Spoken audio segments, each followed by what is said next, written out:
Welcome to Projects, home to your workflows, communications, and all project information.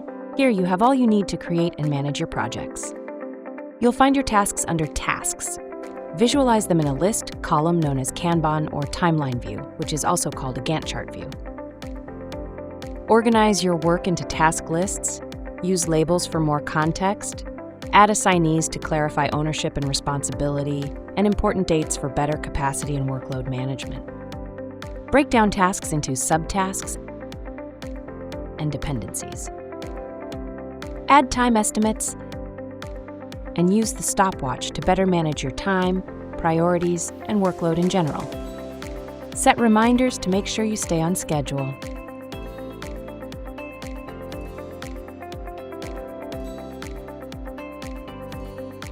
Whenever you want to share quick updates, brainstorm, or keep meeting minutes, comments, discussions, and notes are perfect for that. Exchange files with your team and make sure you're all on the same page for true collaboration and transparency. Monitor project progress throughout its lifecycle in the Project Progress menu, which displays the most important information updated in real time. Keep an eye on your budget and expenses to ensure project profitability. ActiveCollab does the math for you, so you always know whether you need to make organizational changes and stay within project scope, time, and budget. Dive in to start building your workflows.